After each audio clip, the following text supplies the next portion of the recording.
Olá, doutora Lidamar, boa noite.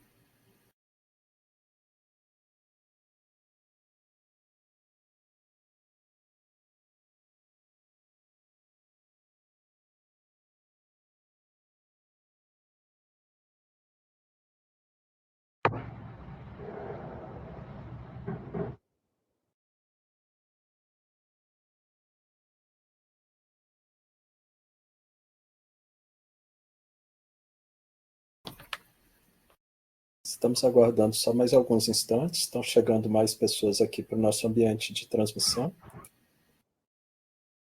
Fique à vontade já, se quiser abrir sua câmera, caso tenha por aí, doutora Lidamar, fique à vontade.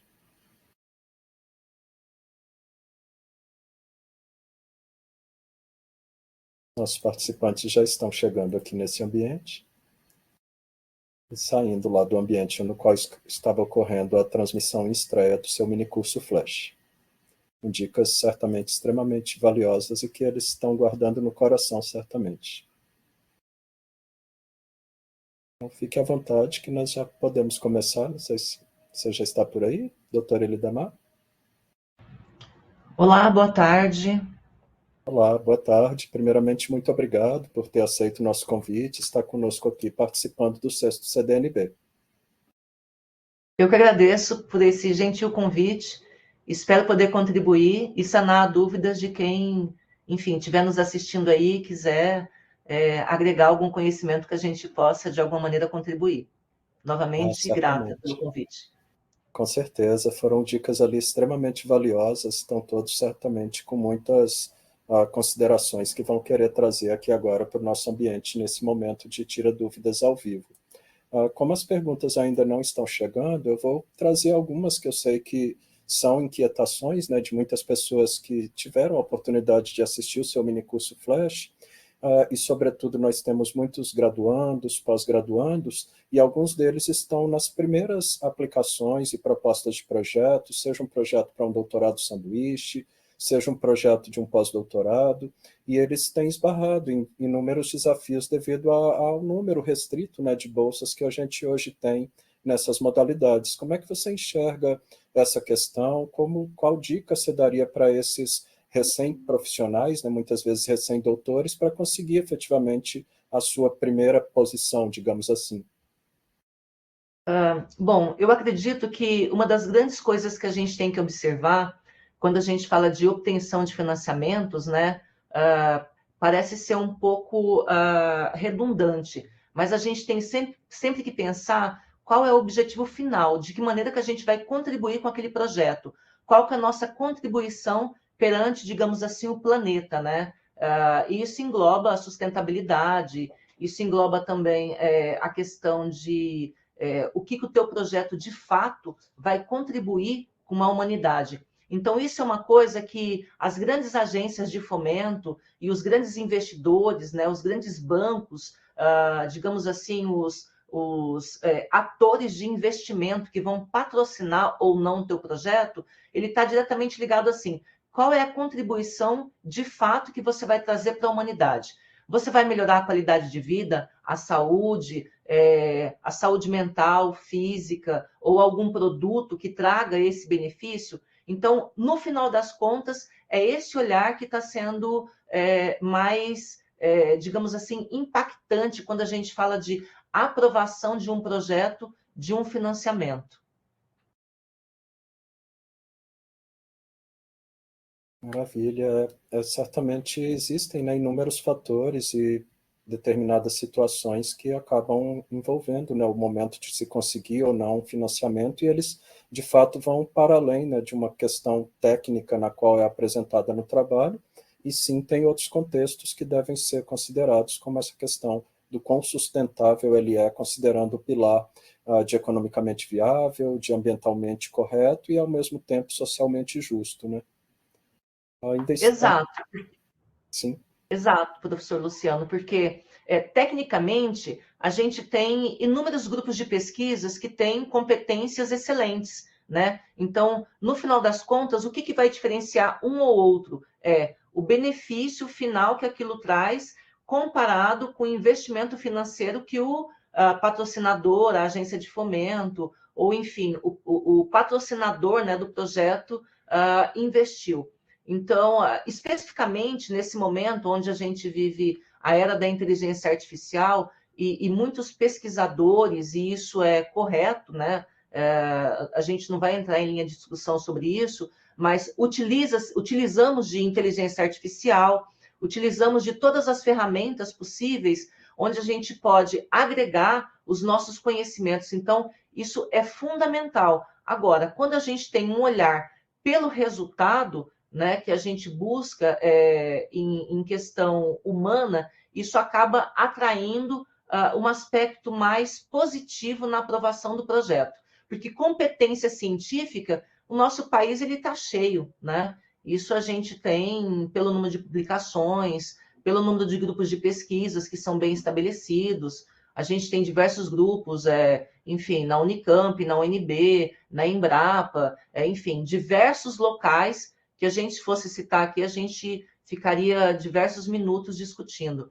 Então, de fato, o que eu tenho percebido, isso pelo menos na minha experiência pessoal em relação ao último projeto, é que quando você leva para esse resultado, um objetivo final mais específico, né, de grupos de pessoas, isso acaba pesando um pouco mais.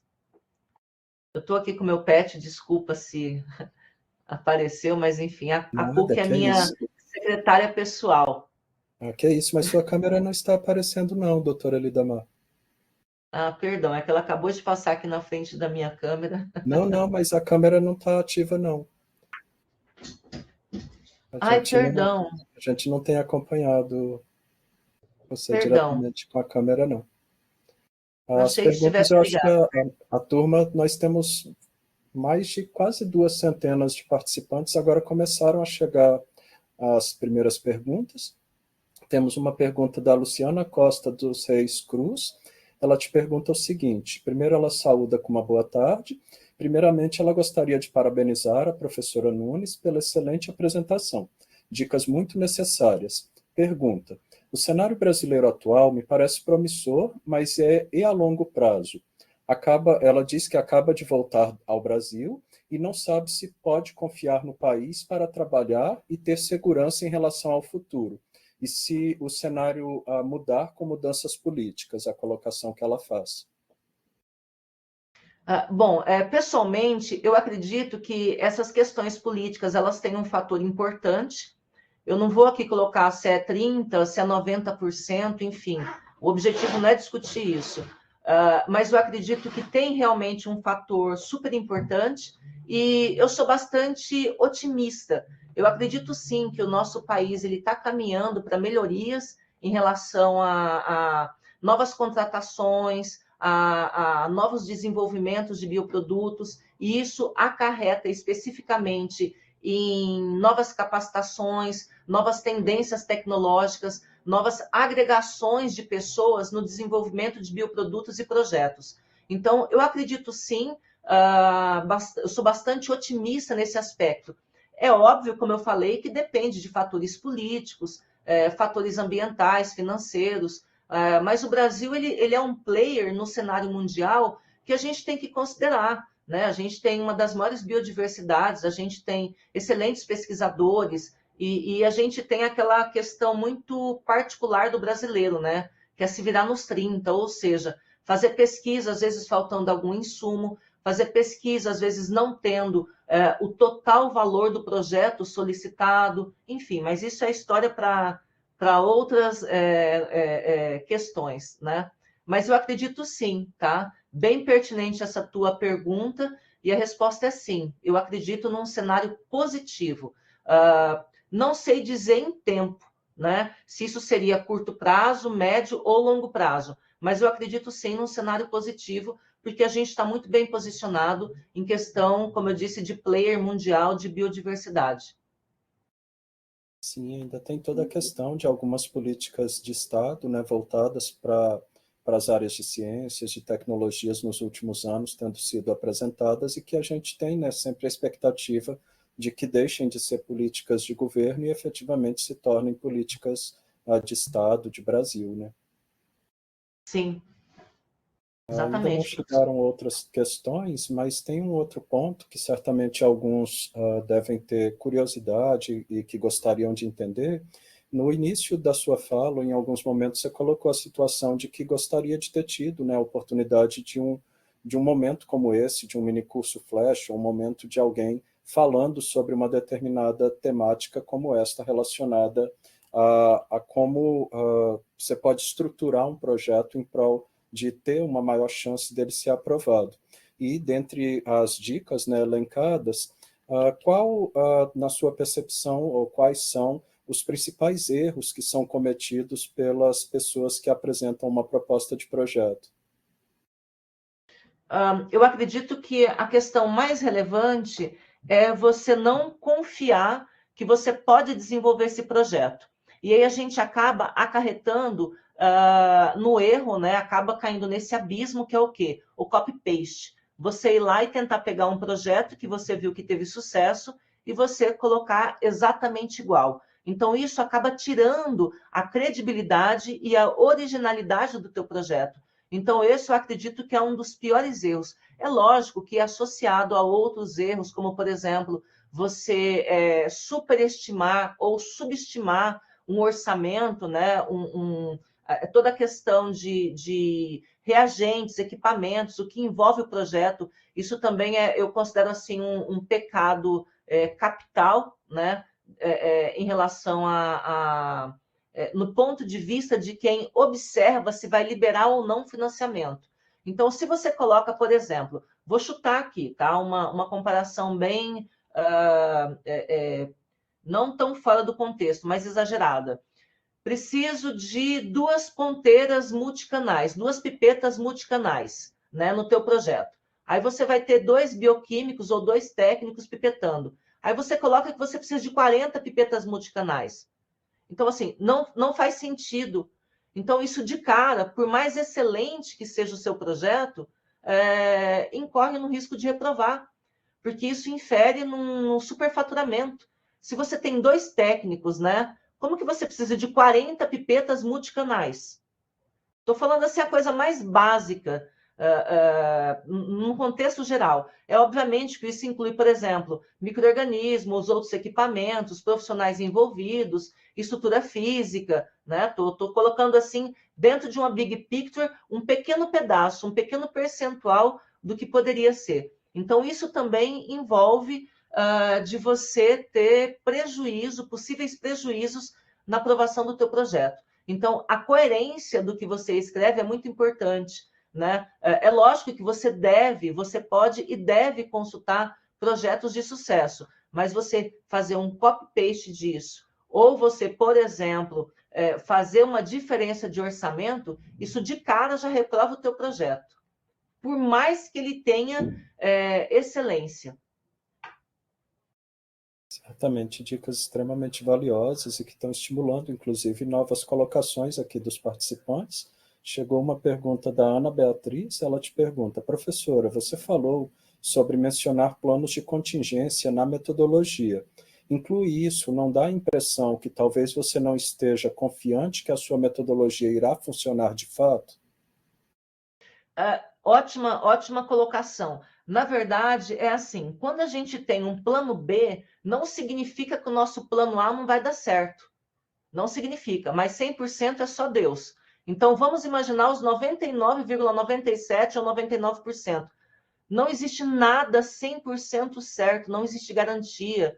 Quando a gente fala de biotecnologia, de nanobiotecnologia, a gente fala de manipulação genética, de manipulação de micro-organismos, de manipulação de estrutura. Então, em algum momento, pode ser que o teu protocolo, em algum passo, no step by step ali, no degrau da tua escada, seja no processo inicial, no planejamento, ou, por exemplo, quando você está fazendo alguma análise bioquímica, biológica, por exemplo, deu algum problema no teu equipamento, você tem que reiniciar, dar um start, né? Enfim, independente de qualquer processo que aconteça, você tem que ter um plano B, um plano de contingência.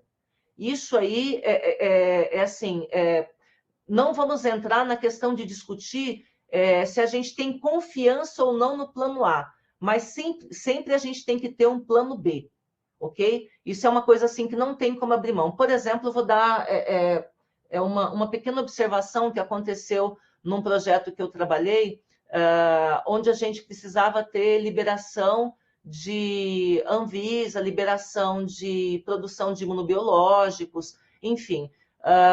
E a própria Anvisa, né, os próprios órgãos reguladores, eles pedem esses POPs, que são os protocolos, né, os procedimentos operacionais padrões, que você deve seguir no desenvolvimento do teu processo, do teu projeto, da tua análise biológica, enfim, independente do step, do passo onde você está trabalhando. E você tem que ter esse plano de contingência. Por exemplo, a gente precisava produzir uma vacina. Essa vacina ela tinha que sair de um centro, aqui na região de Pinheiros, em São Paulo, e ir para a região da Vila Mariana, 4 ou 8 quilômetros de distância. Só que a gente tinha que manter uma temperatura. Existia um bag, existia alguma caixa possível que a gente pudesse colocar isso? E se por um acaso tivesse um acidente, a gente teria uma amostra adicional para poder fazer um transporte, uma segunda opção de transporte? Então, são coisas, por exemplo, que você tem que saber preencher.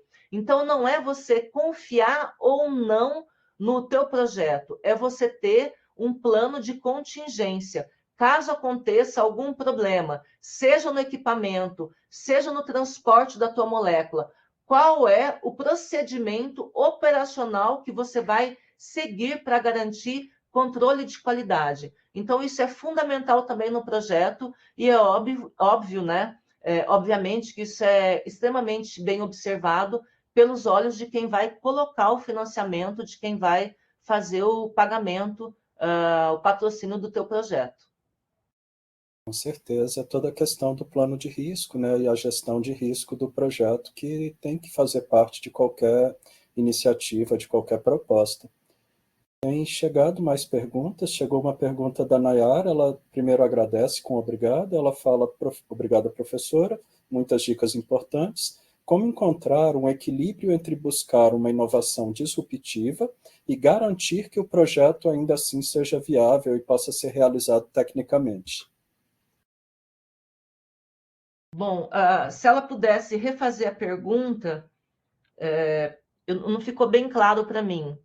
Tá, eu Perdão. acho que é no sentido de como conciliar na proposta, nas metodologias, naquilo que se tem como metas, você ter um projeto que tenha uma alta possibilidade de impactar de maneira disruptiva o setor produtivo, ou mesmo o âmbito acadêmico, e ao mesmo tempo, é claro que a gente sabe que trabalhando na inovação, a gente acaba tendo um aumento do risco, né, de que aquilo dê certo ou não, se esse risco, como você contingencia ele para que efetivamente você consiga alcançar tecnicamente e ter uma entrega com uma proposta de valor clara, uma entrega que efetivamente faça diferença em relação àquilo que tem no estado da arte. Eu acho que uma das grandes questões em relação a essa dúvida é o que de fato a gente vai contribuir com a sociedade. Quando a gente tem isso bem claro, a gente vai para um banco de dados de pesquisa, por exemplo, de patentes, né? O que estão sendo desenvolvidos, além, obviamente, dos bancos de pesquisas, do Medline, do Daedalus, enfim, das plataformas de artigos científicos, onde a gente deve pesquisar, mas também, principalmente, nos bancos de pesquisa de patentes, né? Para entender a big picture, as tendências tecnológicas. Então, isso que eu estou pensando num projeto, ele é viável? Vão querer financiar, né? Os grandes investidores, as grandes instituições de fomento, vão ter interesse nisso? A gente pode ver nos próprios sites dessas agências de fomento, para onde caminham as tendências tecnológicas, o que eles estão patrocinando, o que eles estão investindo, né? Então, a gente consegue ter uma noção dessa big picture, de o que está sendo financiado, o que é relevante e como que a gente pode caminhar nesse cenário. Não sei se foi bem isso que ela perguntou, mas, enfim, estou aqui disponível para complementar qualquer dúvida. A gente agradece, ela ainda não comentou ali se era em relação a isso, e ainda não chegaram outras perguntas, mas eu tenho uma que certamente muitos dos participantes, quando leram ali a sua biografia, né, disponibilizada na nossa área de transmissão, eles devem ter ficado curiosos em função de nós termos muitos participantes que atuam na área de nanomedicina, conforme os e-posters que nós recebemos para o CDNB, a sua atuação como vice-presidente da Sociedade Brasileira de Nanomedicina. Se você quiser comentar um pouquinho a respeito, contar como é a sociedade, que pode ser que tenhamos aqui na audiência pessoas que gostariam de conhecer e entender um pouco melhor como funciona. Bom, eu fiquei muito feliz quando eu fui convidada como vice-presidente da Sociedade Brasileira de Nanomedicina. Essa sociedade, ela tem um cunho totalmente científico na promoção e no desenvolvimento de pessoas interessadas em assuntos, né, de nanomedicina, em tratamentos, também envolvendo a parte da nanobiotecnologia, pelo professor Cristóvão, né, que foi o fundador, e essa sociedade ela tem sede em Brasília, se não me engano, o QND 41, enfim, Brasília tem umas... eu já morei em Brasília, tem umas localizações diferentes, né? Quadras e setores, enfim, é bem interessante. Eu não vou lembrar bem aqui, mas enfim. E aí é uma sociedade fundada exatamente com esse cunho, né, na promoção da nanomedicina. Teve o apoio do governo federal no último congresso, que foi, se não me engano, em 2022, né, tem mais ou menos uns 3 anos, que aconteceu aqui em São Paulo, na Universidade Mackenzie, exatamente no prédio onde tem uma estrutura de nanotecnologia, e é um prédio assim impressionante. Eu não sei se alguém conhece ou teve oportunidade, espero que tenha oportunidade de visitar, que é um prédio que tem fundação no subsolo, e ele vai mais uns 9 ou 10 andares, somente de laboratórios de nanotecnologia. É incrível, fantástico. Eu estive lá, tive o prazer de conhecer, junto com os coordenadores, o professor Aoki também, que é de nanotecnologia aqui da Faculdade de Engenharia da USP, meu colega também, professor aqui no Departamento de Engenharia Politécnica, junto com o Andrew, que é o coordenador, né, do Mackenzie, enfim. E o que eu tenho para dizer para vocês é que a sociedade ela aceita novos membros e todos são bem-vindos também para participar. Eu acredito, eu não tenho certeza se seria esse ano o próximo congresso de nanomedicina, né? Está organizando onde que vai acontecer, enfim, patrocínios, enfim, uma coisa mais política, né? E financeira, digamos assim, do que técnica em si. No último congresso, nós tivemos a participação e apresentação, por exemplo, de projetos de cirurgia sem sangue. Eu nem sabia que existia essa possibilidade, né? E tudo isso dentro da nanomedicina. Um professor aqui do interior de São Paulo, também é professor da Faculdade de Medicina de Ribeirão Preto.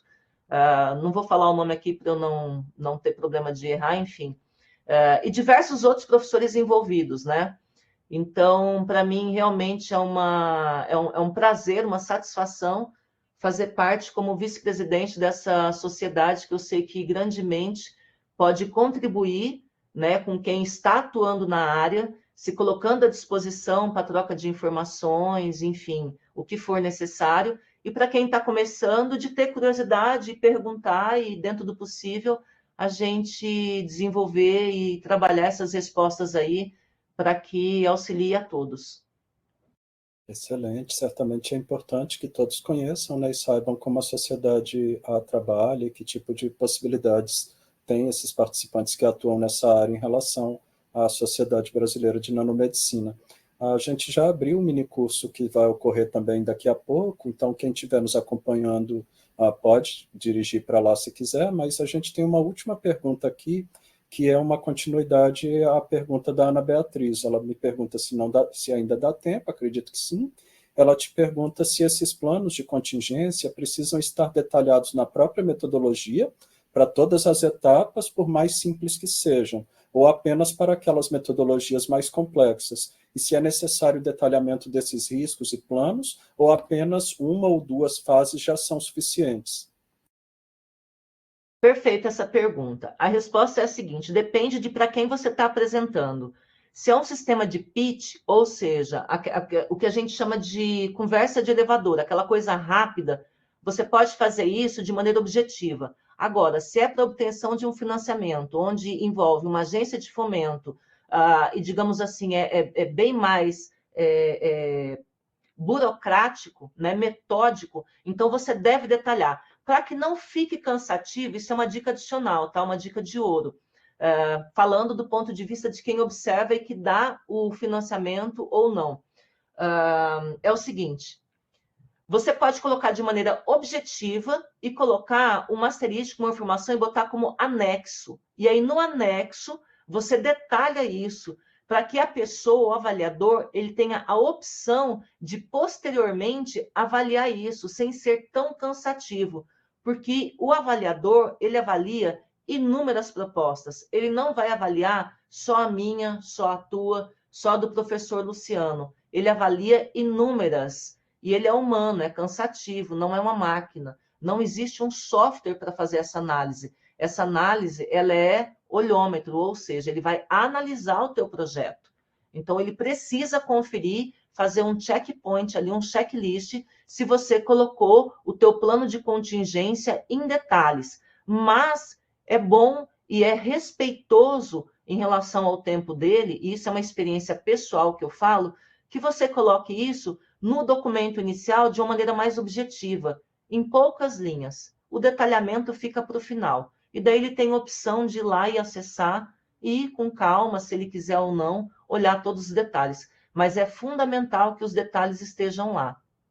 Ok? Excelente, certamente a Ana Beatriz gostou bastante. Nós não gostamos de deixar perguntas sem respostas e acabou chegando mais uma. Só avisando a todos os participantes que o outro minicurso que está ocorrendo está aberto, fiquem à vontade, quem quiser já ir para lá.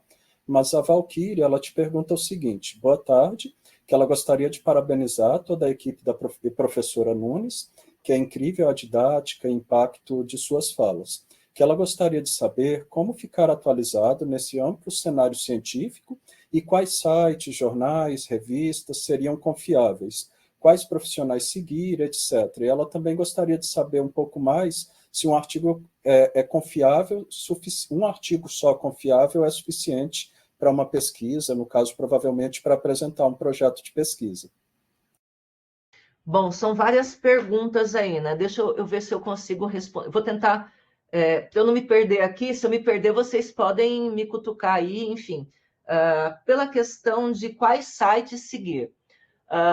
Geralmente eu sigo sites de grandes instituições acadêmicas, por exemplo, Harvard, MIT, Oklahoma University. A gente procura seguir grandes instituições, não só americanas, né, como também nacionais. USP, Embrapa, Unicamp, Unifesp. A gente procura seguir instituições que têm um respaldo histórico de trabalho, de pesquisa séria, de profissionais envolvidos. Então, essa é uma dica que não dá para abrir mão, tá? Ok?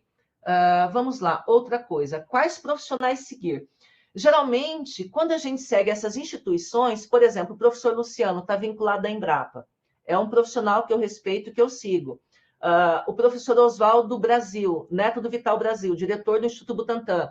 Trabalhei com ele, fui aluna. Eu também respeito e sigo. Então, a gente acaba fazendo ali um networking de profissionais que a gente respeita. O professor William McFreed, por exemplo, que eu precisei pedir vírus HIV, e ele mandou para mim pelo correio, isso há 20 anos atrás, da Universidade de Oklahoma. Então, você acaba construindo. E onde eu acho esses profissionais? Quando você busca as instituições de respeito, como eu falei, MIT, Harvard, Embrapa, USP, Unicamp, dependendo da localização, né? Quais são as regiões mais respeitadas? Instituto Biológico aqui em São Paulo, Instituto Butantan, né? Para quem gosta da parte de pesquisa de artrópodes, né? Enfim, dependendo de qual instituição você segue, você encontra os profissionais que estão ali vinculados a essa instituição. ok? E assim, uma outra pergunta é em relação a o que seguir de artigo científico. Eu costumo dizer o seguinte: a gente nunca tem uma verdade absoluta. Pega um artigo da Cell, pega um artigo da Nature, pega um artigo do Congresso da tua área, pega um artigo regional, local, mundial, e aí você compara. É dessa maneira que você constrói a tua opinião científica. A gente não pode se basear, se respaldar num único artigo científico, ok? Isso também é uma experiência própria, que às vezes a gente confia, mas saiu no jornal tal, mas saiu no artigo tal. Isso não quer dizer muita coisa. O que quer dizer muita coisa é, faz um conglomerado de informações daquilo que você está buscando em diversos locais diferentes, né? Revistas científicas, Nature, Cell, ou o Jornal da Tua Área, enfim, os mais respeitados ou os mais acessados, e aí você consegue construir aí uma ideia do que é que está acontecendo nessa big picture e não acreditar somente num único trabalho, que eu acredito que isso é um pouco arriscado. Não sei se foi essa a pergunta, mas enfim. Perfeito. Eu fui Novamente estou acompanhando aqui ali todas disponível. as questões e foram exatamente nesse sentido, sim. Certamente ela gostou bastante do retorno da resposta e tem várias pessoas agradecendo. A Luciana agradece, a Ana Beatriz coloca obrigadão, dicas maravilhosas, já colocarei em prática, então certamente a sua apresentação nesse minicurso Flash trouxe, né, uma série de insights e possibilidades para que nossos participantes possam crescer, né, e ampliar as percepções acerca de como apresentar propostas. Muito obrigado novamente, doutora Lidamar. Grata pelo convite e continuo aqui à disposição. Obrigado. Grata a todos os participantes. Obrigada por assistirem. A Valquíria te agradeceu ali agora também, então, novamente, muito obrigado, tá? Agradeço, professor. Até logo, tchau. Tchau.